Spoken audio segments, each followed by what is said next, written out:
5, 4, 3, 2, 1, Daddy. Opener.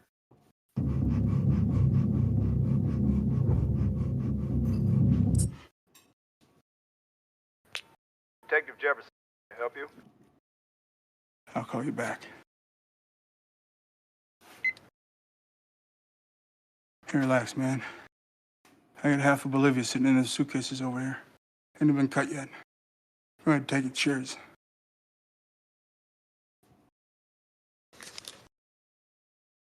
I only temper.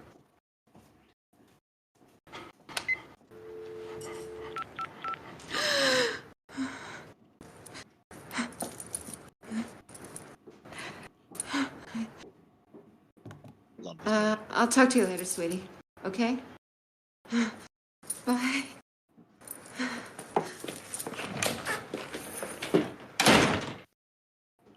Hello and welcome to the worst movie ever made.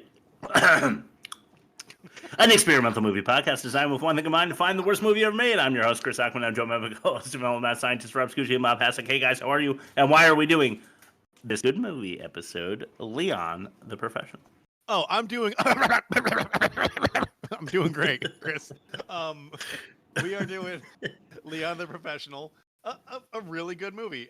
Not better than Y2K, but just by like a thin margin. That's so funny you say that. That's so funny you say that. Remember that. I thoroughly enjoyed this. It was fun.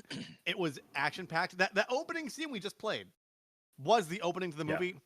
And I normally hate it when like it just gets in like when it kind of just like has a scene that seems inconsequential, but it establishes the titular eponymous character like perfectly. And this movie's got a very bare bones plot.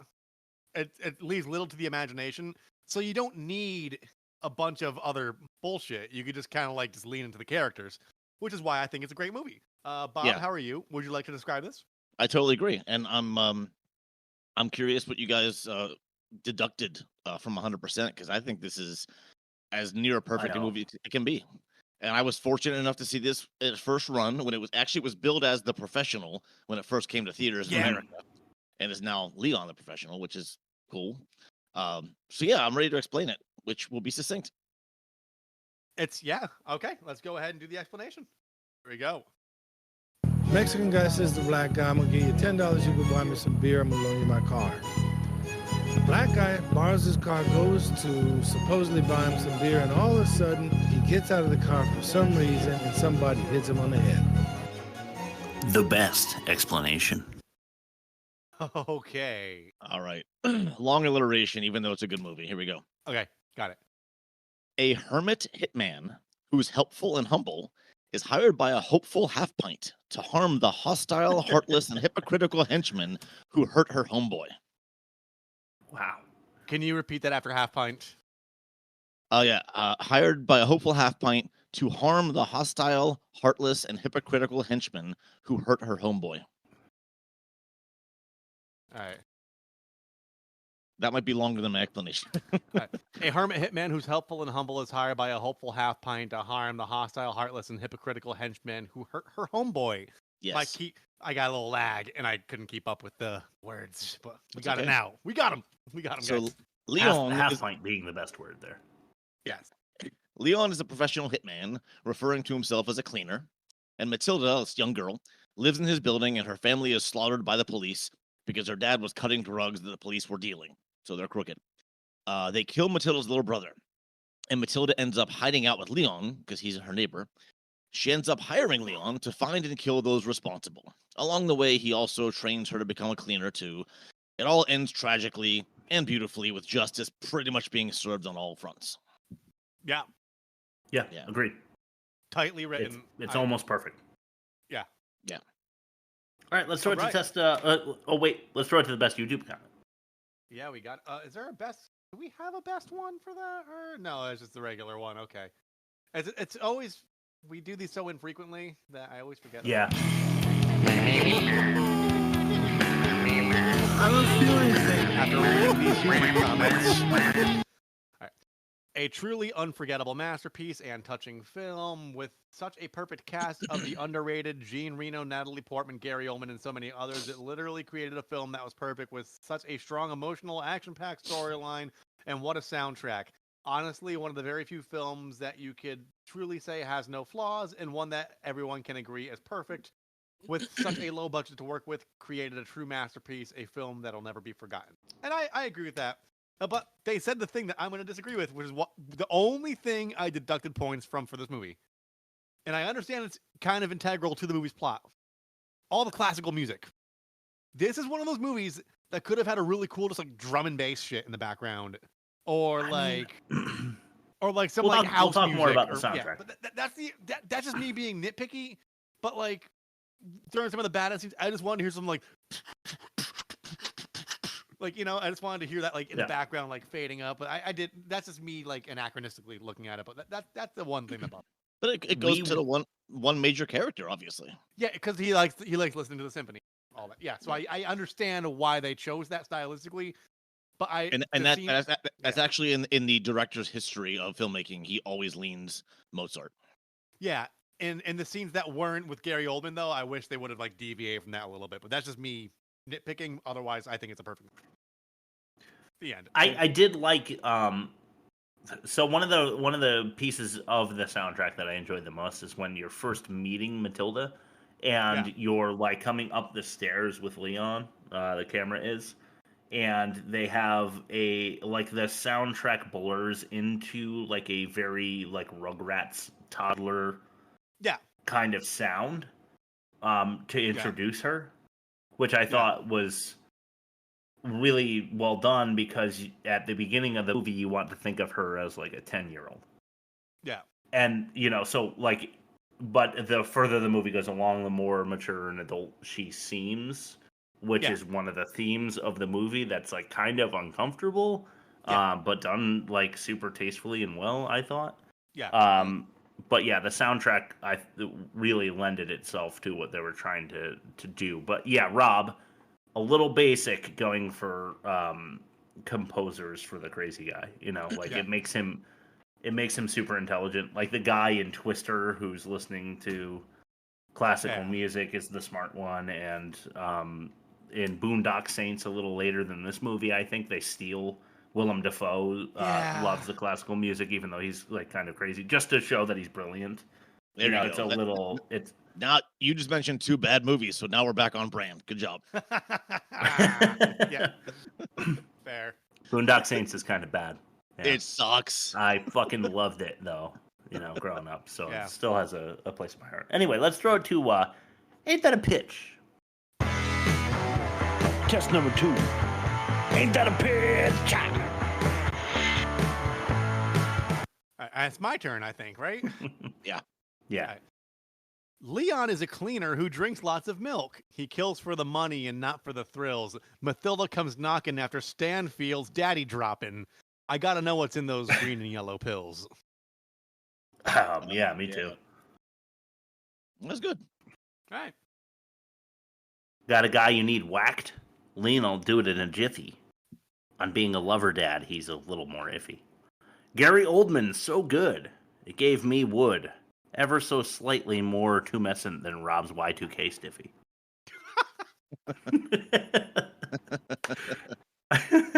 Good stuff. Yeah. All right.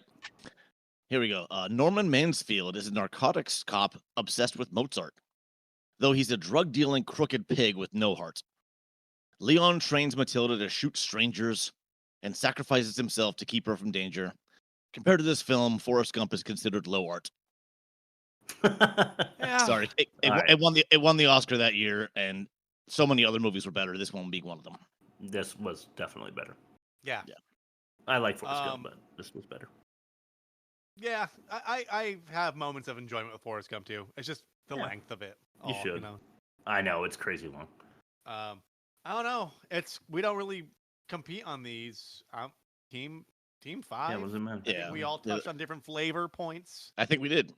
Yeah. I'm glad you mentioned the yellow pills, because that was always one of my favorite scenes, is seeing him prep for that raid. I've got a theory about that. Don't mention any more. Don't mention any more. Yeah. I have a theory about that. I'll bring it up in the catch-all. I'm just writing pill theory. Okay, cool. Yeah, pill theory. Pill theory will come back. All right. Got it. Well, we'll see how long from now in test number 2 what works well. That's over here. Good movie. What works? Uh-oh. Test number 3. What works I gotta well? update the scene. Fucking GarageBand. I gotta update these bumpers. Nah, these are GarageBand shit is awful. Speaking of bumpers, I just got my headphone thing fixed, so I'll get sound clips out this week. Oh, cool. Oh yeah, for what was the Travolta one we did? Life on the Line, which you can listen to Yeah. at www.theworstmovieevermade.com. Man, It's our it was best really one. bad. Really bad movie. We'll see how our next movie stacks up against it. I already know what it is, but I won't tell anyone until the end of the episode when we go to our poll results. I saw the poll. I already downloaded the movie. Nice. Sweet. Well, find out what movie that is at the end of the episode. Let's go to number 5. Okay. Let's get into some good damn he's gooding, because we've seen a lot of bad damn he's gooding, from the Seagulls to the JCVDs to Right. you know, those types. Let's see some good damn he's gooding with somebody serious. Oh, that's the clip, right? Okay, so let's go to Yeah. here, Liam. Okay. Yeah, what? It's Tonto downstairs. There's a guy who wants to talk to you. What's he look like? Serious. Tell him I'm coming up. He's coming up. Somebody's coming up. Somebody's serious. He said the thing that the clip was named after. Yeah. I mean, immediate badass vibes, though, right? totally. I mean, I could be a longer clip, including this 8-9 minutes. So cool. I mean, some of it was in our opener, though. So if you're curious, those kind of connect.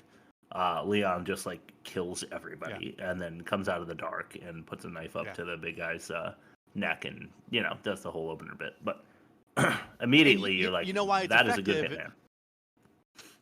It's effective Why is that? because it's not a bunch of people sitting around a control room or in a helicopter explaining why he's so good. It's Right. just, he looks Right. serious. I'm afraid because they told me someone serious is coming up, and then he does something serious. It's just like no fat. There's zero fat in this movie. And they don't make the bad guys buffoons either. Like in a lot of these JCVD Seagal movies where they're damn so good, like the henchmen are just awful at what they do, Yeah. But these guys are good. are He's pretty just well, better. yeah, right. They're pretty well organized, and they've got all the exits blocked, and they've got cameras, and they've got walkie talkies and shit. Like if they were a band, they'd be called Ezra, and then Leon would be better than Ezra. Cheap. But I don't want to jump ahead, but the fact that he can flip down in a door jam and then flip back up, they show him doing the ab workout. Yeah, exactly. Like they explain that instead of him just being superhuman, he really works at it. Like, They show, don't tell. Yeah. Yeah, I like that detail. Yeah, that particular detail. Good point. Let's go to number 3. Oh. 4. 4. Sleeping Seated. Yeah. Very cool. Yeah. I think it's a good sleep with one eye open kind of detail that makes him more hitman-y, Yeah, it does. Yeah, it really does. Like it makes you wonder, like, could I do that? Do you think you guys could do that? No. I'd slump forward and fall. I can. Yeah, I me too. can, but I'm not gonna wake up at the drop of a dime. Like when I'm like in my kid's room, like after like a rough night, I fall asleep in like that rocking chair. But then I wake up like an hour later, like with drool all over myself and like my neck on fire. So Yeah, right. But your neck on fire. The way that they have Leon set up though is like he would hear the creak of the third stair on the first floor, and he's on the fourth. Yeah, and he'd already be like up in the ceiling, ready to ab his way down to death somebody. The ab blaster. All right. Yeah. What was that sentence? Let's go to number 3. Now it's number 3. Okay. I wanted, like, inspired by Bob, I wanted more alliteration than this, but sibling crime scene, very effective. Crime or crying? Crime scene. All right. So, and not only do you have to kind of like watch a 5-year-old get gunned down, which is really hard to do when you have kids, but we have to revisit when Matilda goes back to get her stuffy or whatever, but really to see the scene where her brother's murdered. Yeah. And they have a chalk outline. Yeah. And she can't really handle like this size, and it's good for the viewing audience too. Like the size of the chalk outline is disturbing. Mm-hmm. Yeah. You know, so I thought that was a really nice touch, and it makes you feel for her, even though she's like turning into like a cutthroat little punk. Like you feel bad because she's only 14 or whatever. Let's go to number 2. Okay, so this is less a choice like inside the movie, but of the movie in general. Spot on selection of cinema superstars. Yeah. Yeah. I mean, the casting is fantastic. It really is. Well, let me ask you this. When did why did I forget Gary I can't. Well, yeah, I was about to say Coleman, like the little black dude. What you talking about? Yeah. What? Right. When did he like really become like a household name? Because this predates that, right? So he's like relatively unknown, but like he's No, he was already famous. He's not like was he a household name at that point though? I'm Or was he wondering just, like, because just to Well, cinephiles. Okay, let me rephrase. Yeah, he wasn't a household name to the popular viewing audience, but he did Sid and Nancy. That was a hugely famous movie. Yeah, okay. I want to say True Romance came before this, right? yeah, and so. he's Drexel Yeah. or whatever. All right. He was very busy. He was in a lot of movies, but think of it: True Romance, Sid and Nancy, Professional. They aren't blockbusters, you know. Yeah, they're like art, No, not they're art not. house, but like they're the next closest thing as far as like And reach. they're the next popular movie. Like Tarantino became super famous, then it became mainstream. Yeah. Right. Okay. So yeah, he wasn't a household name, but he was very busy and had a lot of cred. So it's like a bunch of people that were like about to fucking blow like at this point in their career, Yeah. but like they weren't Mhm. quite at the cusp yet. So Right. that's what I like because like you don't, especially at the time it came out, like you're not gonna like be taken out of the movie because you recognize the actor, which I appreciate. Yeah, I mean, I guess- obviously, yeah, like Gary Oldman goes on to do Fifth Element, just like And a Tiptoes. couple years after this, and Tiptoes. So he's not Gary Coleman; he's the other small guy in Tiptoes, Gary Oldman. But Natalie Portman goes on to be Natalie Portman, obviously, and then Jean Reno goes on to do Godzilla with Matthew Broderick, which was a huge blockbuster. But also, he was in, I think he's in Mission Impossible. I don't know if this was, I think it was slightly a year after this. But he's also in, what was the other one? The Da Vinci Code with Tom Hanks, like a little while after that, too. Like, I mean, he really blew up. So really busy guy, yeah. Yeah. So let's throw it to another clip. This is the last of What Works Well. This one we kind of already discussed, but I'm going to open this up a little more with Symphony. I'm not gonna do the Tears for Fears. I'm tired of it, so we're just gonna go straight into. Thank God.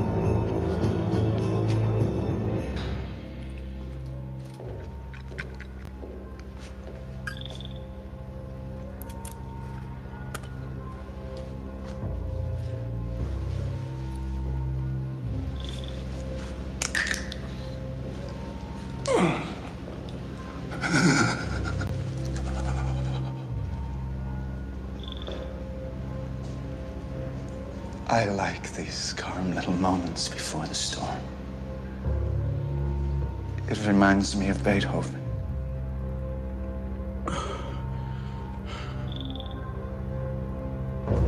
Can you hear it? It's like when you put your head to the grass, you can hear it growing. You can hear the insects.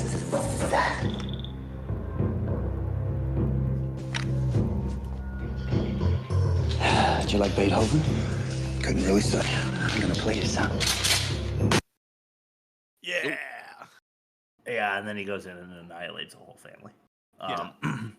Yeah, this is the drug conversation that we kind of already mentioned, they do the drug, scene early, right? That the first one where he cracks it, and only Gary Oldman and Daniel Day-Lewis could do what he does there with the whole like shutter shit he does that makes it seem like he just took some hardcore drug that makes him like okay with murdering children. Yeah. But you don't see the drug again until later, like much later. Third act, like before the final showdown, right? Yeah. I think. Yeah. Right. It's not like other movies where he would have done it 7 times by the end of the movie. Yeah. Or what You know what I movie do mean? we see when someone took pills and it never showed up again? I forget. I forget. Oh, movie I that was. it was Wicker Man. Was that No, what he took a lot of those. He took a lot of them during the middle. But he did them again, yeah. Shit, I just lost. It was another one, but I forget which one it was. Yeah. I think it might have been Was the it other case. X versus Sever? No, wasn't it the Yeah, other I think case? it was X versus Sever because I think it was Sever. But Antonio Banderas takes like Oh, you're right. drugs in the That's the one. beginning, and then That's the and then one, he yeah. just like he goes out into the rain or whatever and never does drugs again. That's No, the they were too busy being really bad with the continuity and how far the cherry on a cigarette was supposed to fucking be. Yeah. Yeah, it might. I think it was that one. Let's throw it to your ad read, Rob. Yeah. Purple sticky punch. Illegal. I'm gonna miss this one. Purple sticky punch. Illegal. Purple sticky punch. Rob's ad read. This one's really dumb because I couldn't get over it. Today's episode of The Worst Movie Ever Made is brought to you by milk. Nothing quite like a nice piping hot glass of milk after a long day in the killing fields. That's milk with a capital M for all you dairy deprived whores out there. Got milk? We do. Your store has it, and you can drink it by the quart after murdering somebody for money. That's milk for you. Milk. Nice. Okay, thank you so much. What was it again? Milk. Oh, okay, milk. Yeah, thank you. Milk. Thank you, Milk, for joining us here on the Worst Movie Ever Made, Best Movie episode. We very much appreciate you teaming up. Let's throw it to test number 3. This is the best dialogue. Test number 4. The best dialogue. Nice edit. Yeah, thank you. This is number 5. Shots fired. What's happening out there? All right, man, go in, DEA, police. Why don't you leave that poor family alone? Stuff, right? Everything's all right. Just calm down. I am calm. I'm calm. Why don't you leave them alone? He said, go back inside.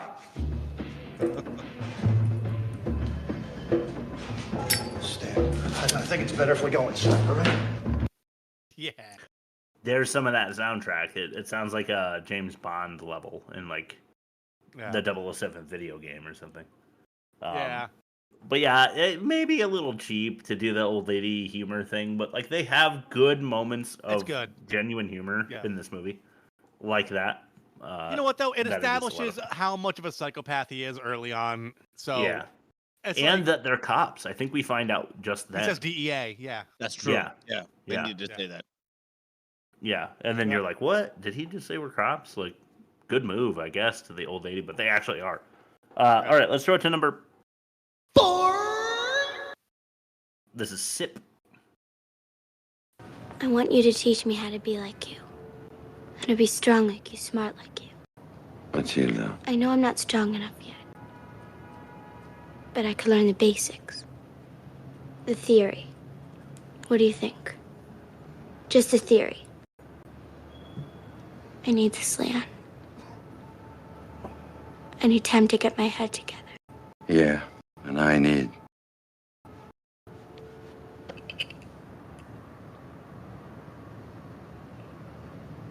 A drink. Of milk. Well done, Rob. Good editing. Thank you. Just the theory. I love that she's like, can you just introduce me to like what a fucking Like she's genius learning you would have to guitar and she wants to learn the theory, not the technique. Yeah. Right, exactly. So smart to open it that way. Love that. But also, I wanted to know what you guys thought of when Leon is like, and I need long pause. What does he need? Is he gonna say a woman, but realizes he shouldn't fucking say that in front of her? Yeah. What was he gonna say? I don't know. 'Cause I never got that vibe from him because he's pretty paternal. I know, throughout but like most of it, little bit, a little bit. Yeah. He's also very this isn't going to come up later. He made an intentional choice to play him a little bit of a simpleton. Like he knows his job really well, but doesn't know a whole lot of else. And you can see that when he watches Gene Kelly. You can see that when he's playing games with her. Like he's not a smart guy, so he doesn't know what he's going to say. He's just like he doesn't know what to say to her. That's the right thing to say. So he's stumbling. Yeah. That's Bob giving this movie the right amount of credit. Yes. Yeah. We don't have a button for that. But if we did, I'd hit the wrong one. Let's throw it to number 3. Oh, man. I was begging for a 2 or something after you said that. Nah, I couldn't. That'd be too obvious. That's food on the table, man. Yeah. No, I wanted you to make a mistake. It would have been really funny. I know. Shopping.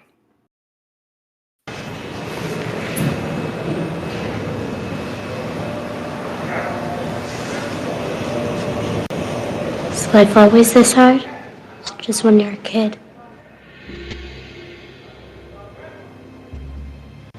Always like this.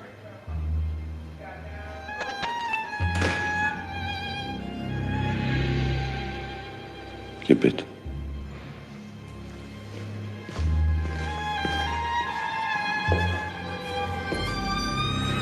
Hey, I'm going grocery shopping. You want some milk? 1 quart or 2? It's 2, right?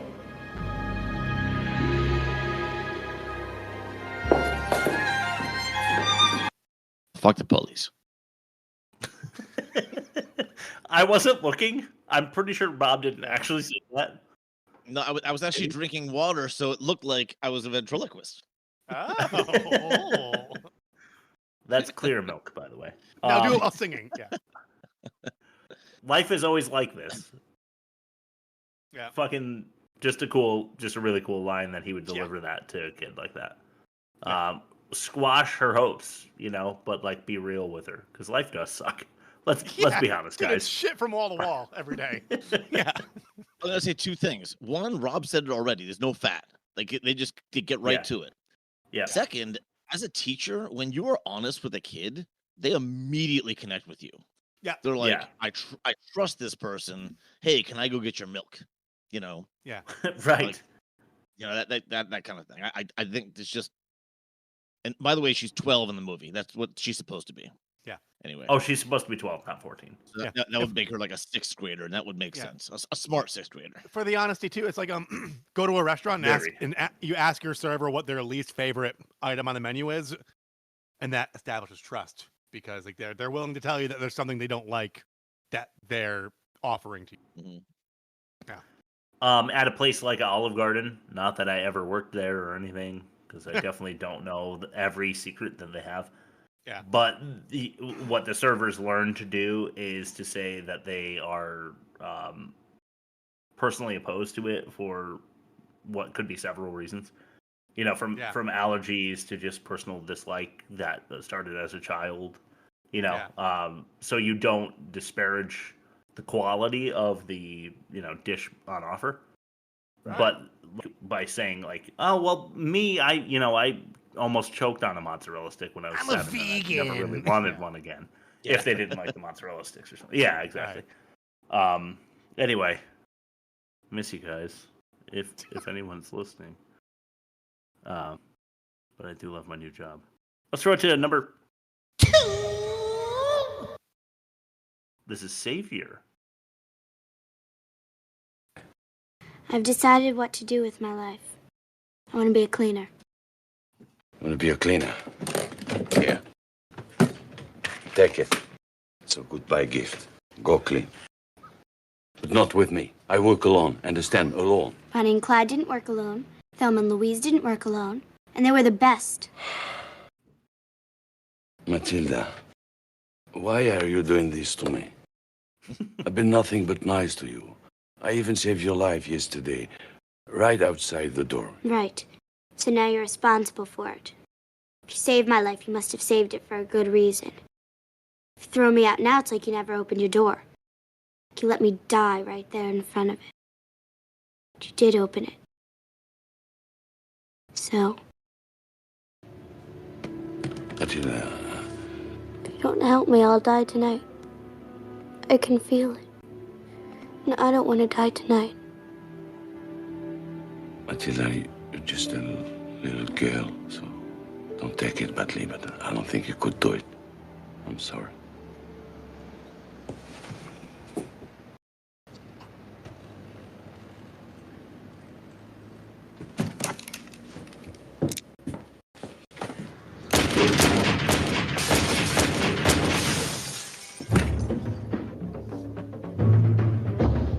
How's that? There's a great South Park setup here. Just somebody walking their dog at the park and like catching a string. The dog just goes. Yeah, but fuck it. I'm sorry, it was a long clip, but how fucking cool was that? You know, that she unloads the gun there. But great dialogue in between. Yeah. With the like, I'm gonna die tonight if you let me go. You must have saved my life for a reason. Like, just really strong dialogue. Again, for maybe she should have been 14 because 12 is like, it's hard to believe that a 12-year-old can be this good at manipulating even a simpleton. You know. Yeah. But it's amazing what she's doing. You know. There are very smart ones out there. That's for sure. Yeah. Let's throw it to number 1, Daddy.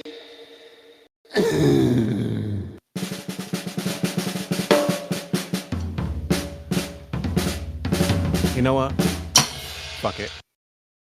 Sent me. Nobody sent me. I do business for myself. So this is something personal, is it? What filthy piece of shit did I do now? You killed my brother.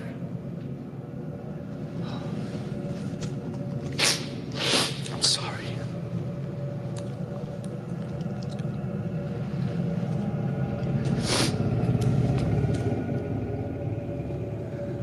And you want to join him?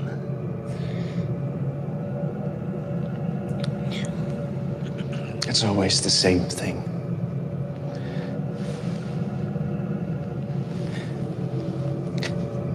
It's when you start to become really afraid of death that you learn to appreciate life. Do you like life, sweetheart? Yes. That's good.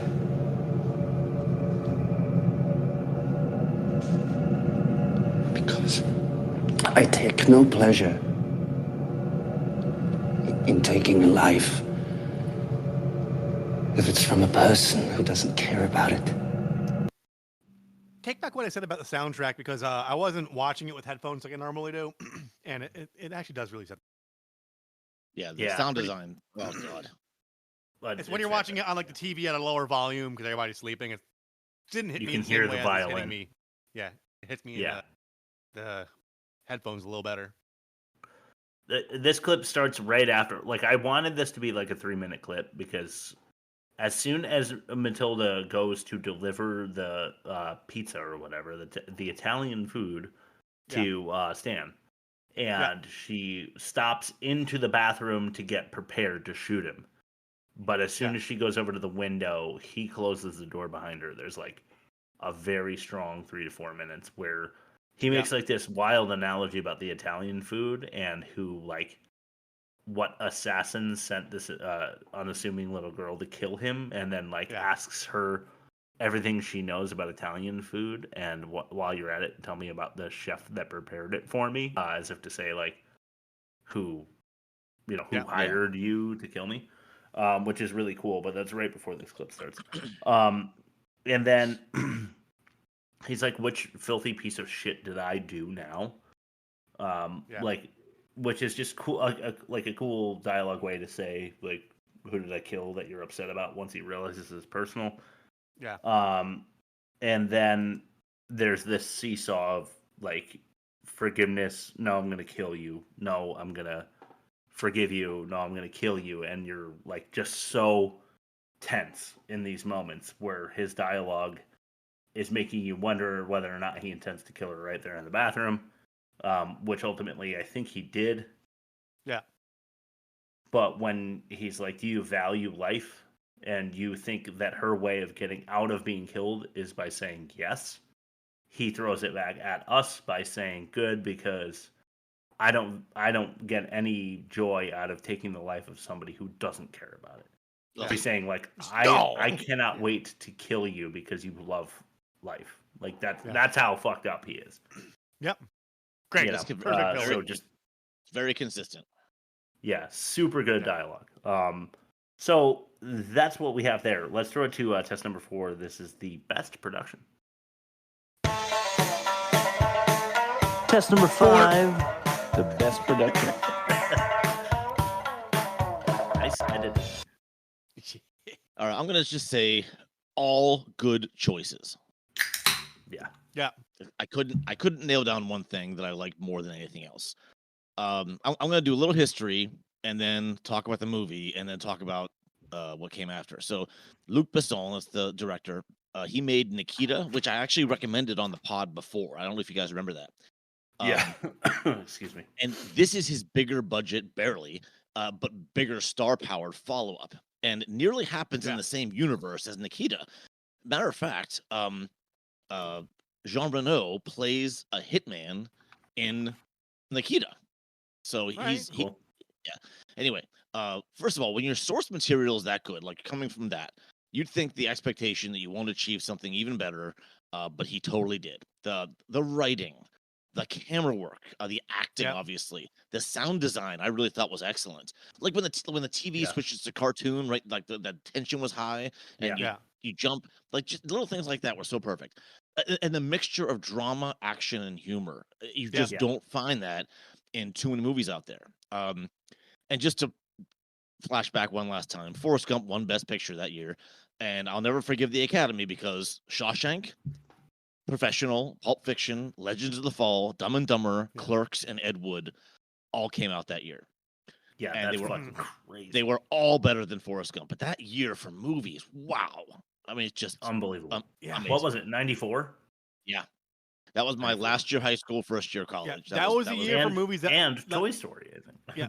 That was the year for movies that 1991 was for music. You had like Soundgarden's Super Unknown, Metallica's Black Album, Nirvana's Nevermind, Pearl Jam's 10. Like it was a fucking same kind of year for movies that it was for music. So Luc Besson had written a script for a sequel to this, or should I say a follow-up? Like Nikita was his first Hitman story. Yeah. Then it was going to be this, and then they were going to have a third one where Natalie Portman would play an older version of herself, but they had to wait to make the movie because they wanted her to actually be older. But in the meantime, the director left that film company to start his own studio, and that old film company were pretty much unhappy that he left, so they wouldn't release the rights to the sequel. So he ended up making something called Colombiana in 2011, which is basically the same premise. The girl's growing up, her family was killed by drug dealers, she becomes a cleaner, but it's set in Colombia instead of New York City, Paris thing. Yeah. Is it good? So it's on my list. I want to see it. Oh, okay. All right. Cool. I'm not Well, seeing thank it. you. I want to see it. All good choices. Couldn't agree more. Yeah. Except I do have, I deducted it down to a 96. Rob said 95. I was like, yeah, maybe a 96. I'll tell you behind the catch-all. Let's just wait for that while we go to test number 5. This is the best acting. Test number 6.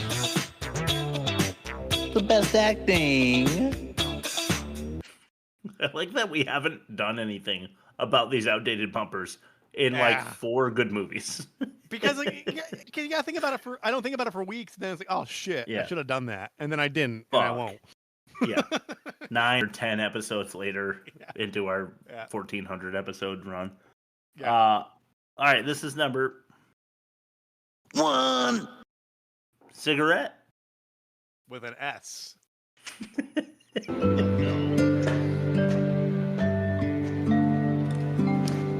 Oh, there's that music. Hi. The classic Supo music. Why did you hide a cigarette? This building's full of rats. I didn't want my old man to find out. Got enough problems.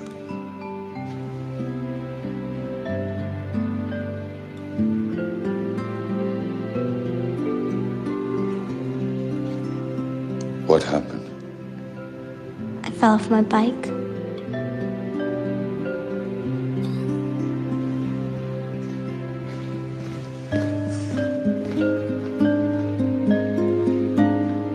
Hey.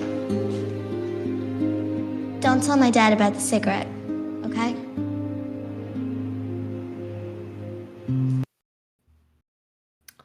Yeah. Sorry, I just got lost in that soundtrack again. I'm just like, I am mesmerized by it. Honestly, I could like just watch like whales swimming on my ceiling from a projector and listen to that for hours on end. In my opinion, that scene, the scene's sound design sounded like a French movie. Like that was definitely made by a French director. Like there was no question. Mm-hmm. And you know, Jean Reno, Luc Besson makes sense. So let's go to number 2. This is Stopped.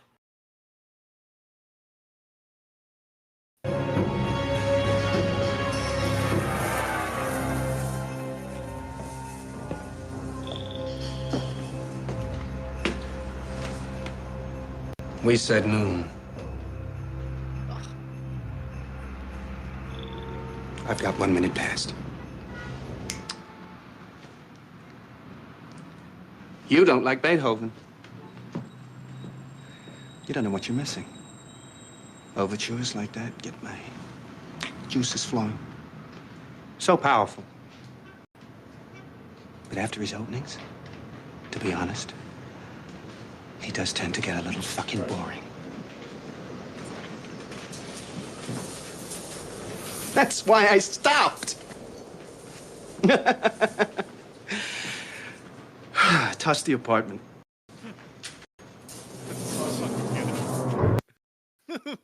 Yeah. Toss the apartment. he's the best. Mwah. Yeah. Fucking love Gary Oldman. Let's go on now to number 3. This is 6D.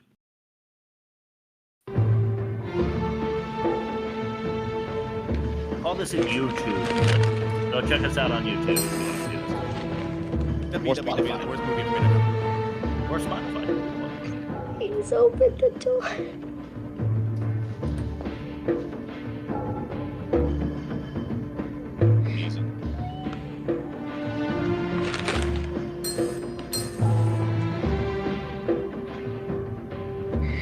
Please.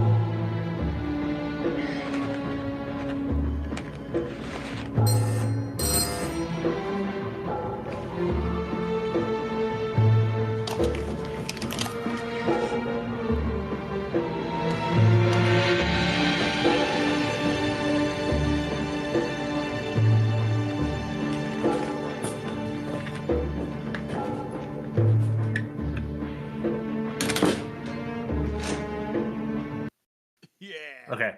All right. Is there a better scene in a movie than that? Bob's hyping me up. Bob says amazing over there. I think that's what I heard. Like this, I could not believe the fucking tension. I've seen this movie like 12 times. I can't believe the tension that they built into this scene. Yeah. It is beautiful. It's movie making at its finest. Speaking of choices, they don't show him open the door. They show the light hitting her face. Yes, showing Mm-hmm. one that. Second, it lights up the tears. You get to see her reaction. Oh, she's amazing for it. And she's so good. She's so fucking good. Makes me wish I discovered like my love for music a little younger, so I could actually be like that competent by the time I was her age. Right. Yeah. Right. Or anything, skateboarding, Yahtzee, whatever. Like. Yeah, whatever you're It's into. proof that if you don't waste your fucking time when you're a kid, you could like do great things before you're fucking even through adolescence. Yeah. It's true, and she proves it. But let's give it to Jean Reno too. Is this the finest peephole acting we've seen in any movie so far? Yeah. Well, isn't he holding the gun like different spots? Like, yeah. Well, he does immediately after this because the goon comes up to the door. That's suspicious what it was, okay. And he because he heard also about the knows little girl. he's smart enough to realize that it will throw the light, so he actually has a thing to open up to look through the people. Yeah. Yeah. That little But detail I but liked. as Natalie Portman's approaching, Leon realizes that what she's doing, her move is to pretend like nothing happened in her apartment. She's gonna come act like I'm her family. Yeah. To get out of this, and then he has to think am I gonna let her in? Are they gonna kill her if I don't open the door? And somehow in his reactions to her approaching the door and knocking on the door, you get all of that with no words. Yeah. You just know exactly what he's thinking by how he's acting against the door into a peephole, and it's the best peephole acting I think I've ever seen. Which I've seen a lot of people acting in my time. Yeah. And it's consistent with No Women, No Kids. It's very it all plays directly into his character sketch. Yeah, 100%. All right, let's start to the one you had to know was gonna rear its very beautiful head in this podcast. If you've ever seen this movie, you know what I'm talking about already. If you don't, you're a fucking idiot. Number 4. This is shit. And I forgive you. Shit. Alpha team. Man down, man down. I told you. Manny.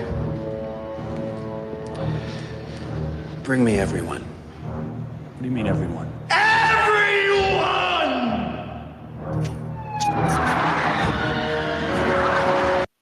Yeah. It's funny, but it's not funny at all. And how many actors could have pulled that off? That should be a comedy line. It's not at all. You are Jesus fucking Christ, this guy is fucking insane. I mean, no offense, Rob, but Cage would have fucked that up. Yeah. I don't have an hour right now, Bob, but agree to disagree. All right, fair enough. Let's agree to disagree. I'm not gonna express my opinion on that one way or the other. Let's throw it to fact or no fact. I don't have a. Nah, it's regular bumpers now, right? Yeah. Mm-hmm. Yeah. Paper covers rock to lose the queen.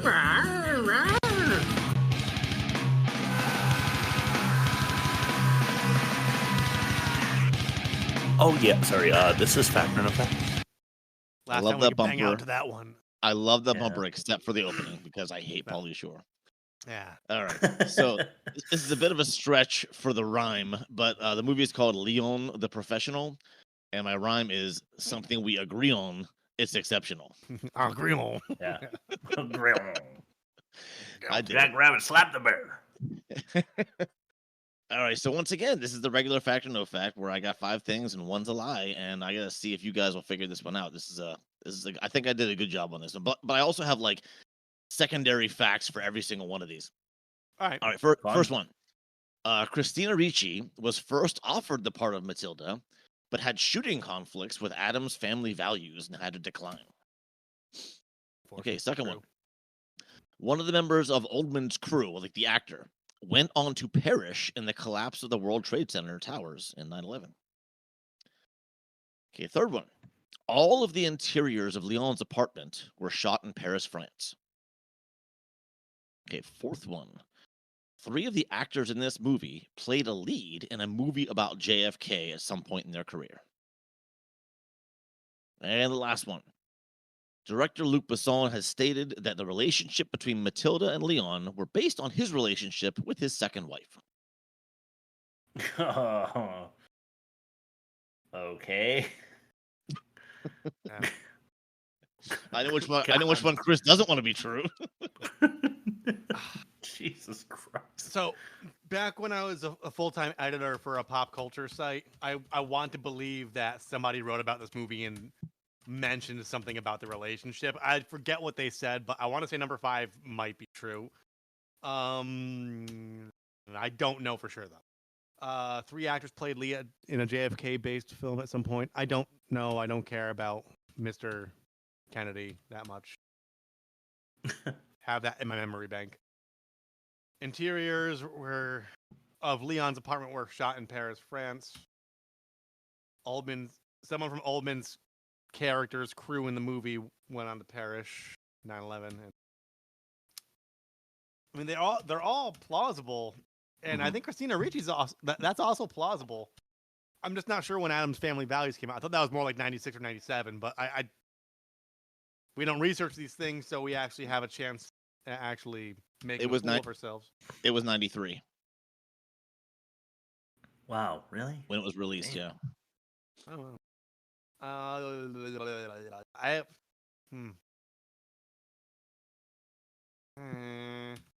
want to say number 3 is bullshit because like everything else, it was like set in like New York or like what it was like or any town USA type of deal, right? I think it was New York. So like it just seems unless like he just lived in Paris and they shot the interiors there to like save on like travel.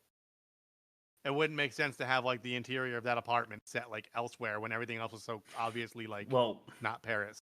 The director probably lives there, so maybe they shot it before he even came to the States to shoot the rest. Yeah, I don't know. Something about that one smells funny, so I'm gonna like old milk aging on the windowsill.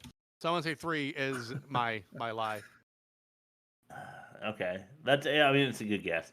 I understand the French connection. I just don't think it's practical, based on what I know about the movie. I sensed a little maybe Bob foolery going on when he was sort of throwing out the family values information, because this seemed like a situation where Bob like is defending it because he doesn't want you to choose it, but I don't know. I think at this point Bob like would actually. No, I think I'm giving myself too much credit because I think that you wouldn't throw that out there because you would know that if you started defending one, that one of us would pick up on that like bait in the water and go for it. You put way too much thought into this, Chris. Yeah, way too much thought. So you don't actually win anything, Chris. Oh, I do. Every week. Every week, I get a fan email to my personal email, or somebody will high-five me on the street and say, "Great job, Chris." They'll hand me a little mug that says "You're number one," or they'll give me a $10 gift card to Dunkin' because I won this week again. If I this travel shit happens there, all the time. we're gonna make a little compilation video of that happening. Yeah. Okay. And then we'll put it on as one of our trailers. Can't wait to see you. Intros. Can't wait to see you. All right, so let's get another $10 Dunkin' gift card with a win this week. I as much as I feel like number 1 may now be the answer because you did the reverse defense, I'm gonna go with number 5 because you're right. That cannot be true in my mind. I will fall on the sword even if that is true. I have to pick it. Okay. Well, you lost because number 1 was God damn it. That's disgusting. She did audition. Christina Ricci did audition, but she did not get the part. She lost hands down to Portman. So get this, man. Got me. You remember Benny? He was the smooth-headed guy who almost shot one of the other crew members in the apartment. Yeah. He ended up being a member of the New York Fire Department, Ladder Company 21, and courageously he died in the collapse of the Trade Center. Yeah. Tragedy. All the interiors were shot in Paris, and all of the shots of the outside corridor of the apartment were shot 6 weeks earlier in New York. All right. Wow. Yeah. Interesting. 3 of the actors in the movie did play a lead. Natalie Portman played Jackie Kennedy in Jackie. Kennedy, I remember. Gary Oldman played Lee Harvey Oswald in JFK, and Danny Aiello played Jack Ruby in Ruby. Mm-hmm. And last one, here's the fact. Oh my God. Okay. So his second wife, who he met when she was 12 and he was 29, he got her pregnant at 15, and they married at 16. Then, when she turned 20, he left her for a 21-year-old Mila Jovovich. Holy So, shit! but we're allowed to celebrate this movie, but I can't listen to Brand New publicly. This is the thing. Allegations. This is the whole thing with I always forget his name. The guy that made Rosemary's Baby and The Tenant. Oh, I can't think of his name. But he's like banned from the United States because of his relationship with little kids. But his movies are incredible. He made The Pianist. Incredible, incredible movies. Yeah, he did. I can't think of his name, of course. I always forget his name. But anyway, Chris, good job being right and not picking the right one. Yeah, thank you. It's a moral victory for Chris. It is. I'll take the lap. Yeah, thank you. Because it was between 1 or 5, but my instincts were like, be the right guy, be the guy that everybody wants to cheer for. I'll get you a Tim Hortons gift card because you can't use it in the States. Nice. Sweet. All right, let's throw it to the very interesting catch-all. The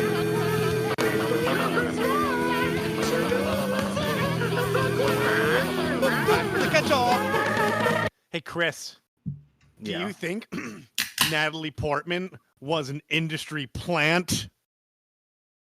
Okay. In Leon the Professional? An industry plant? Because the plant behind you, that's in reference to the movie? Oh. You think she's an industry plant? Oh, you're talking about this here. This plant that I have this week. Yeah. I'm so sorry. You kept saying plant, and I was like, what plant? What are you talking about? Yeah. Are you one of those people? Yeah, okay. So are you one of those people that call their plant by a female's name? Are you that kind of person? Her name is Lucy. Okay. All right. Let me give you a little backstory. Okay. I don't spray her and pet her as often as as Leon does. But this is actually inspired by Leon the Professional, one of my favorite movies. I got a plant, and his name was Bruce. I called him Bruce the Spruce. I know it's not a spruce, right? It's obviously not a spruce. It's like devil's ivy or something. You can't Bruce believe Springsteen. Yeah. Like if you forget to water this for a week, you're good. Yeah. No big deal. They live, But this is Lucy. This is like my 2.0 devil's ivy. My first was Bruce. What happened was I got this plant inspired by Erin bringing it to my house because she had one when she lived with her parents and brought it, and I was like, I'm gonna take care of this plant. It's gonna be my plant now. Yeah. So I started taking care of Bruce. I named it Bruce. She didn't have a name for it, so I was like, Bruce the Spruce. Start watering this thing. Kind of get obsessed with keeping it healthy. Yeah. Same way Jean Reno does in Leon the Professional. Just thought it'd be kind of a cool thing to have my own plant. It's a very low maintenance pet, so to speak. Yeah. I go on vacation for a couple of weeks with my wife for our honeymoon, and I say to my sister, hey, can you just go to my fucking house and water my plant once or twice while I'm gone? Just make sure Bruce is good to go. Hang out with my dog, live with my dog in my my part of the house. You have this whole nice setup. Anyway, I come back 2 weeks later. Bruce is dead. Not revivable dead. Like every single stem is just brown and shriveled, and I feed it water. It had been a couple of years of me tending to this plant named Bruce. That's Bruce. Often. Yeah. I cared about it. So I literally cried when Bruce was dead when I got home because my sister killed it. Paid no attention to it. Sorry, Danny. It's true. You killed my plant. If you have a rebuttal, email us at www.theworstmovieevermade.com. So Aaron got me, my 2.0. This is Lucy behind me. I've had it for, I don't know, 9 years or something since. 8 years. When we got married 10 years ago, so 9 years ago. I got this. All right. I want to see that email. It just says, you baby, love Danny. Yeah, no, she's going to be like, oh my God, I am so sorry. I really didn't mean to kill your plant, because she still feels bad about it, and you should. And then you find the photo album on her camera reel. It's just like Chris's plant killing party. Just pouring bleach on it. I have always wondered how she fucking killed it. In 2 weeks, it's Devil's Ivy. You have to, it was like she was pouring bleach on it, honestly. What did you do, Danielle? All right. Poor Bruce. Back to the catch-all. All right.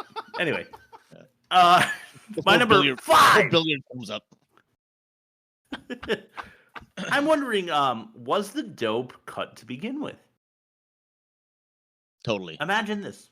He had a bag. He had the exact amount they were missing stowed away. Yeah. Oh. But go with your theory. I want to hear it. Maybe there's something more to it. See, I thought he was holding on to the dope. That was all the dope. That wasn't 10% of the dope. That was all the dope. They just didn't know where he put it. But when they tested it, when he was like willing to have them in to test the dope, and it tested 90%, he actually didn't cut it at all. He didn't put baking soda in it or whatever you do when you're trying to cut cocaine. They gave it to him like that as a device for killing him or blaming him for the dope that's cut when they go. No, he definitely cut it because when he's getting all fresh with his wife, saying why can't work from home, he says under his breath, "I think I really messed up. I think I really messed up." Like he fesses up to it to her. Oh, does he? You've seen it how many times?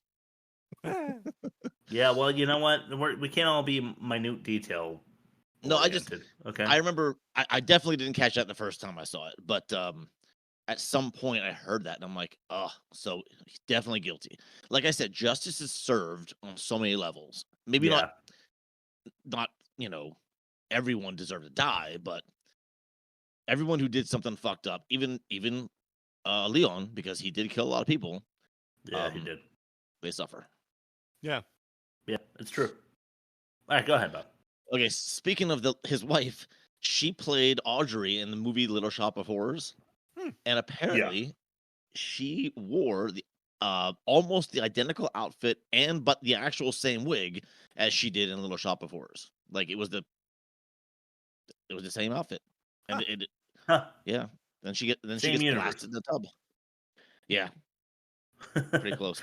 I mean, obviously not.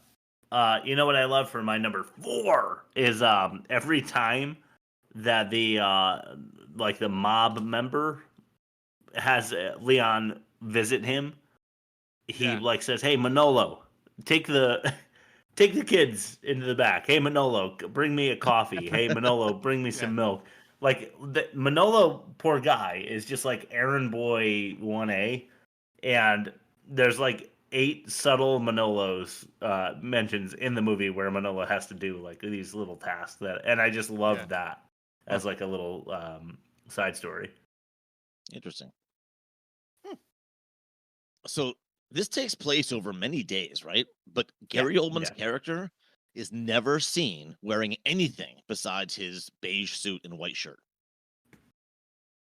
Yeah, he is pretty drugged out. Yeah. It's either he has a closet full of them or he just wears the same shit every day. Yeah.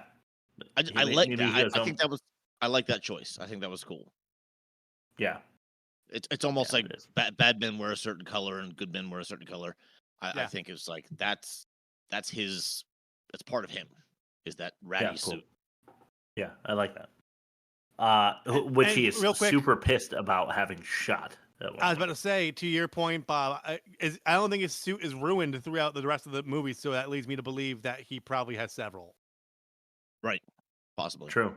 Because he got blood all over a beige suit, right? Right. True. Maybe this is a good time for a certain abuser. The short one. Number 1? Who's number 1? The short one. Hey, Dan, what are you doing? What are you doing? He's dead. What are you doing? You're ruining my suit. I know, but he's dead. He's a piece of meat. Forget about it. Calm down. I'm calm. Yeah. That one right there. Yeah. Yeah. But he ruined my suit. Like when the suit gets shot through, like he like goes into like rage level number 5, you know, like he was already tearing through the house killing everybody, but then he goes completely insane when his suit gets shot. Like he gets so reckless, it's kind of fun. And then overkill. Yeah, exactly. My number 3. Okay, so now I'm actually going to be talking shit about the movie a little bit. That's why I'm taking a few points off. I'm not sure that paintballs are traveling like bullets from a roof in Manhattan to Central Park, or whatever the distance is. I understand the plot device, but yeah, I'd imagine getting hit with a paintball shot out of a gun of that caliber would still fucking like break skin and like cause some sort of damage to a person. It's a projectile. I think the air resistance on a paintball is going to push it into the ground. Oh yeah, or way left or way right, or you can't be accurate with a paintball the way you can with a bullet. I don't think it's a traditional like you and your friends out paintballing paintball. It had to be something more for like an assassin's target practice. It had to be something different, like a different shape. But yeah, and the guy did have a full tracksuit on, so as far as piercing skin goes, yeah, I don't know. Yeah, I'm just not sure a paintball is gonna like of any shape. A thing full of paint instead of lead is going to travel that distance that accurately. Right. Just saying. I didn't put much thought into it. I don't know enough, so I'll say I'll bow out. Hey, you're the math teacher, Bob. It sounds like you like this movie even more than I do. Computer science. You never get that right. He's the math teacher. Everybody knows it. I am a certified math teacher. I just don't do it full time. Anyway, this is a really small fact, but Portman played a 12-year-old. She was actually only 11. That's how good she is. Wow. Yeah. And that was her motion picture debut at 11 years old. Yeah. And Luc Besson was in casting like, man, she's hot. Exactly. Yeah, probably. Which is rather bothersome for me. All right, let's throw it to a clip. I'm going to dunk on this movie a little bit more. Let's drop it from a 98 now to a 97. This is Snafu.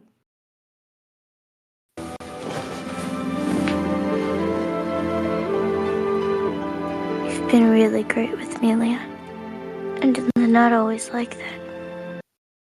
Yeah, okay, so we don't know in the audio version what just happened, do we? I guess I'm going to have to scroll over to YouTube and smash our subscribe button or gently caress it or whatever they want to do. Or, like Bob pointed out before, check out our Spotify. What happens there? Leon throws a blanket, completely folded onto... yeah, the continuity error. It's a continuity error. So Leon throws a folded blanket onto Matilda. Perfectly folded, like this big blanket. Yeah, it is like, Leon, the professional blanket folder, folded. And all of a sudden, they shoot back, like, it's all in sequence. They're both talking. They're having a conversation, so it's continual. And then she's just covered in the blanket, laying down like she's ready to sleep. About, I don't know, a half second later. It doesn't make any sense, and it really bugged me. So we'll drop it down to a 97 now after my couple of knocks. But I said 96, didn't I? So maybe I got one more knock coming. Let's throw it to Bob first, though. Well, I thought we redeemed one because he actually did cut the drugs, so I had to eliminate that knock. Yeah, you're right. Maybe we're up to a 97 at this point. Okay, so as many of the interior scenes were filmed in France. For budgetary reasons, in the scene where the DEA team are waiting outside Leon and Matilda's hotel room and grab her, all of them are wearing ski masks throughout this scene. Remember that? Like at the end? Yeah. Here's why. They were all French actors and couldn't speak a word of English. So they had the ski masks on. They spoke all their dialogue in French, and then it was dubbed over to American voices at the end. It's a good dub job. Yeah. And I when I read that, I'm like, makes perfect sense now because of how much French there was in this movie. I thought that was a cool little fact. Plus, like, it makes them look a little dirty. They don't look super official with ski masks on, which I'm cool with because they're all dirty cops. Yeah. Anyway, my number one, Daddy. It makes sense that she would turn the TV to Transformers at home by, pressing, like, either plugging in the channel into the controller while her sister is exercising, or pressing, like, an early, like, back button or reverse, like, go back to the channel you were at. But when she turns the television on at Leon's house, it goes to Transformers, which I don't know. Maybe they don't want to have the tiny detail of her changing the channel, but that is to suggest either she's a magician or Leon was watching Transformers, which he wasn't.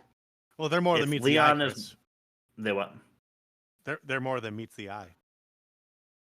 Well, here's my argument.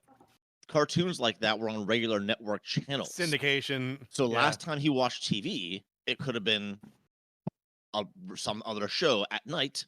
Yeah. But on Saturday morning, it was Transformers. Everything was by Ted Turner. It just happened to be one of his like syndication networks. And if it wasn't that kind of TV, that's antenna, and they only have 3 channels. And the sister could have been watching a videotape, and then she just switched the source of the TV from videotape to TV, and then the sister switched it back. So we're at 98 now, Chris. No, we're still on the 97. Bob, come on. No, it's good. So is that both? You guys both. So your argument is, come on, and I had a lot of other things to say. Yeah. Okay, so there were 3 channels at most. You're saying, and they all showed 3 Saturday morning cartoons. They all showed Saturday morning cartoons. Syndication. It's just a syndication network that happens to have the same block of program. They had cartoons in the morning. They had news and soap operas at lunch. They had game shows after that. Then they had the news at night. Then they had all the sitcoms after that. That's fair. And late at night, they showed old movies, and that's the last thing that Leon watched. A Gene Kelly film. He was watching a 3-hour infomercial about milk. I can't believe no one's talked about the pig puppet or the guessing who each other are. Like that was all very was great. That was all very French, also like very like cheesy French stuff, but it just works. Yeah, so but well it works. It works incredibly well. I'm glad you mentioned it. I'm still not fucking with your explanation. It's total bullshit. But go ahead, Bob. My last one I already mentioned, but I'll give the details. In Luc Besson's first film, Nikita, Jean Reno plays a cleaner named Victor, but nearly identical to Leon. He even said "no women, no kids" in Nikita. Yeah. But in Nikita, he is more of a stone cold killer. He is not he doesn't have a soft spot, and he's not dim. He's extremely efficient and smart. Cool. And you don't see a sympathetic side to him. All right, but I mean, we almost didn't see a sympathetic sign from Leon either, because he almost blew Matilda away in the middle of the night. He woke up from his chair, loaded his gun, cocked it, and put it to her head, and then decided not to shoot her. Yeah. Nikita is a very different story. That's why I think you should watch it. It's nothing even close to this. I will. Yeah. Really, and she's good looking and older. Yes, exactly. She's that was both your 5, right? Yeah, that's all I had. Here's my pill theory. The capsules, they are green and yellow, right? Yes. What are 2 things that are similar to each other that both respectively have those colors? Lemon and lime. Lemon and lime. Okay. Now we know there's drugs, right? Yeah. What do lemon and lime both have? Sour? Citric acid, vitamin C. Yeah. That kind of thing. All right. And what does he do after taking the pill? Shudders. He snaps his back and his neck. Now, if you know, I've never done an LSD in my life because I am afraid to. But if you do enough when you're younger, it stores in your spine and like your spinal column. Is that and fact? It's not unheard of for certain people to, when they crack their backs, some of that kind of makes its way back into their bloodstream and they start tripping mildly. I'm wondering if maybe he was taking like a supplement, like a vitamin C supplement, before cracking his back, so he can kind of like ride that little flashback before going into fucking berserk mode. I like it. I don't know. Just something I thought about. Yeah. Yeah. Although his character might, as a younger person, who knows? but the character doesn't seem like he likes to be out of control and would take a substance like that. Yeah, but like, when you have like a little flashback and you're still lucid, you just like, things get a little wavy, and like he gets a little not. wavy. I mean, originally in the first place, taking it. Oh, as a yeah, photo, that's a good point. But if he's younger, that's different. Yeah, we don't know. We don't know. And he ends up working for the DEA. Maybe he had an interest in drugs, and then that's what led to his DEA career, which he's corrupt anyway. So very good call. Food for thought. Yeah, he got you there. Listen, I'm with him. I'm just not with the TV thing. Look, I appreciate you carrying the sword for this movie because I love it so Right. much. But like, man, Bob is like just showing his bias so hard this episode. It's great. You just don't like Bob is like our straight man most of the time, where like he gives us the right call. Usually, you don't hear this level of bias from his side so much. You know? Like Rob is like Y2K, amazing. I love it. I like that you just said. Usually, he gives the right call. Yeah. Which, yeah. We all know what that means. Which he's doing this episode. Hey, so what we're watching, right? Yeah, we're running let's do almost that. long for a good movie. Yeah. I spend most of my free time watching movies because I feel like at any moment, We're all gonna die! this is what we're watching. Dick! Gonna mention this channel again. I'm watching Veritasium. I've mentioned it before. At the Flat Earth if guy. you like science, like if you're a math teacher, Yeah. and you like science, then you should check out Veritasium, Bob. Look him up. He has 17 million That includes subscribers on YouTube. includes computer science, right? Chris. Well, not for Bob because he's a math teacher, but like if you're a computer scientist or something. Hit him with the dab. Yeah. Check this out. I've mentioned it before. His channel is just so fun. YouTube. Yep. Otherwise, I'm about to start again. Mindhunter, seasons 1 and 2 on Netflix. So fucking good. I know. I'm just praying to God. Like I've heard rumors about it season 3, but yeah, Fincher's confirmed. It's a period piece, and it's all like shot in the 60s and 70s. I mean, they have cars from the 50s because people drove old cars around. They can't afford like all the fucking automobiles for the fucking on location shit. Yeah, is what it comes down to. Well, then don't shoot scenes in the car and give it to me anyway. It's like you're walking down the street, you're gonna see a bunch of cars. You can't have like Go a shoot. '97 Nissan Altima on the road. Then go shoot in France like they did for this one. Or like in Neil Breen, they don't have to show what cars were driving because everyone froze frame, but the cars were whizzing by so fast you couldn't tell what kind of cars. Couldn't tell what kind it was. Yeah, it might as well have been 1960. It was a timeless he's movie. right. Yeah. But yeah, those are the two. So go ahead, Bob. So I watched a movie called Filth from 2013. Filth. Right. You guys aware? James McAvoy is the lead, and I've heard of it, but I haven't seen it. He's the only recognizable face. Bunch of Scottish actors. It's set in Scotland. Bruce is the main character. That's who McAvoy plays. He's up for promotion to chief inspector or whatever, above detective, and he's out to sabotage all the other detectives because they're all up for the position while investigating this murder case. Just like a Japanese student gets murdered by a bunch of thugs. Yeah. But he's also got this sketchy home life that everyone assumes is perfect, but it really doesn't even exist. And it's just a twisted tale. And there's so much sex and drugs and language.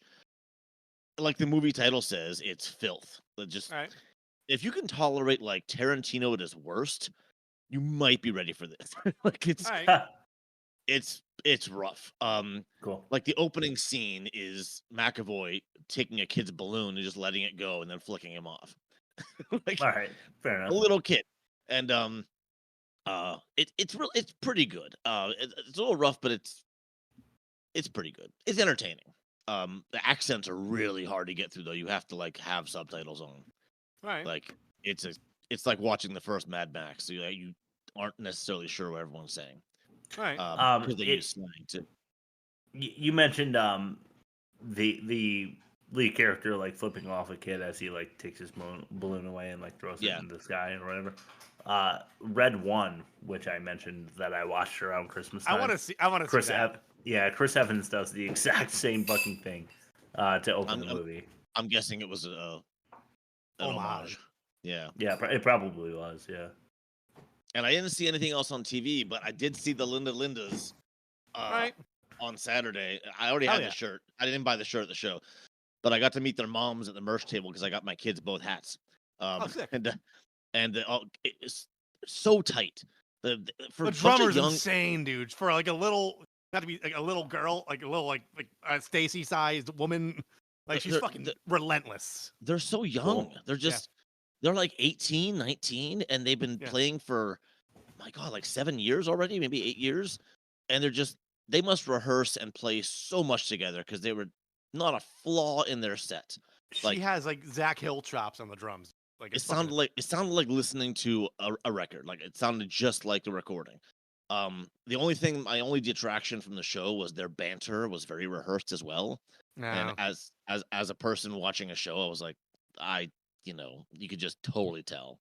But they're kids; they'll figure it out. It makes sense when you're like gotta do the same thing every night, and like you just run out of shit to say. Yeah, I got that.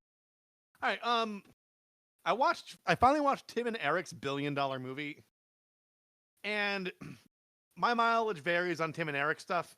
This was I gave it like a 3 out of 5 stars. You know, it's just like they're really good at the awkward humor, but they tried doing a lot of gross out humor, and it wasn't on brand for them. And it was a little over ambitious for what they were trying to do.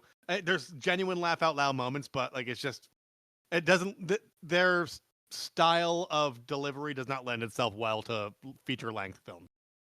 I can see that. And then also, for the first time as an adult, like I saw this when it came out when I was like, probably like 12. I rewatched The Frailty with Bill Paxton and Matthew McConaughey. Or it's Frailty, not The Frailty. So fucking good. And that's it. Chris, I lost you. You're gone. Timing. Yeah, nothing. He just said "oh," so he realized something. Uh-oh. You're coming through. You're coming through. There we go. Oh my God, why are you doing that? Can you just like talk like a normal person for a second? Yeah.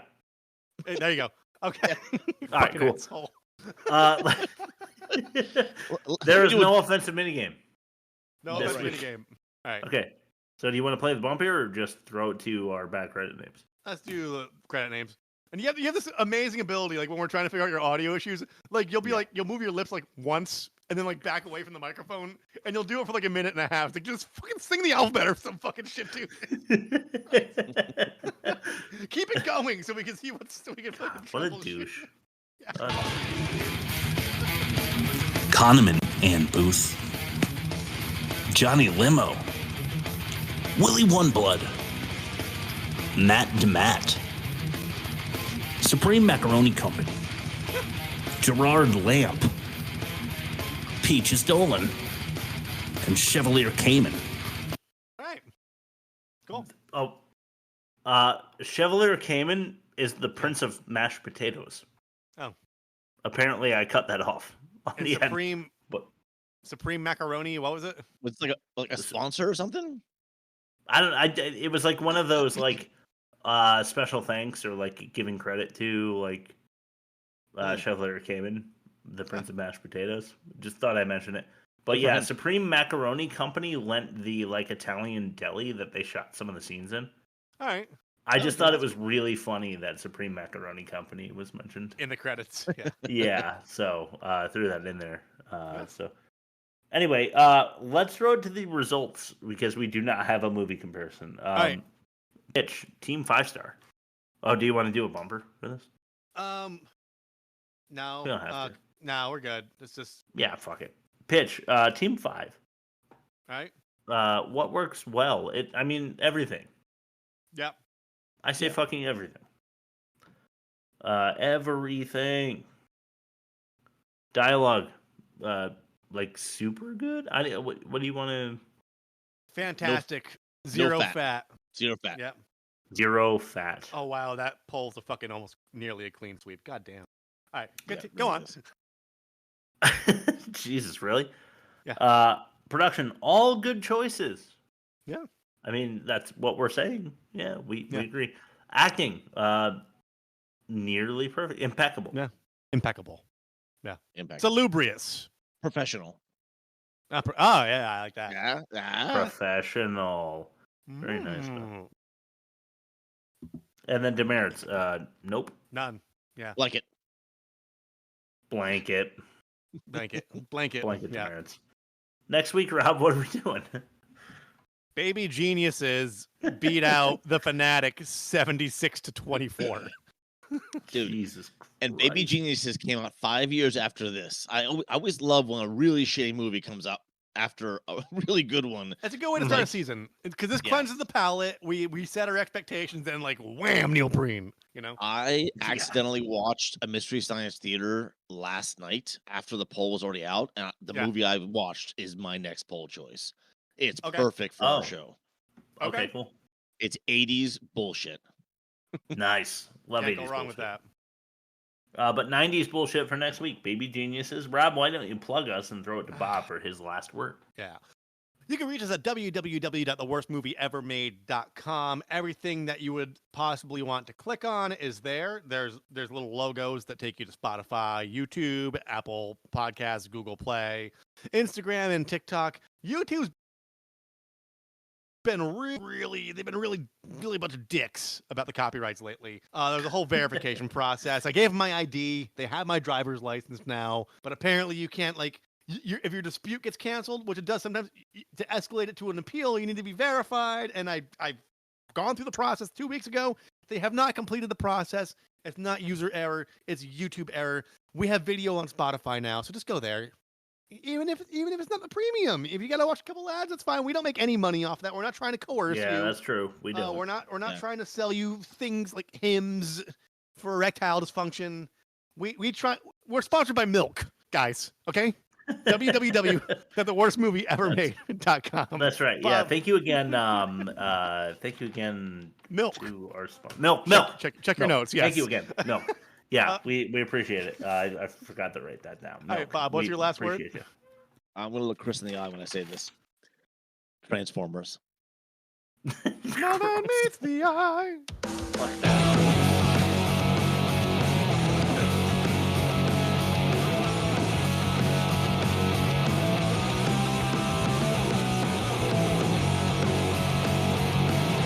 Can you say that we made milk money this episode? Nice. Thanks, Shay. Thank you, Schmave. My jealous. Crump. Thank you, Crump.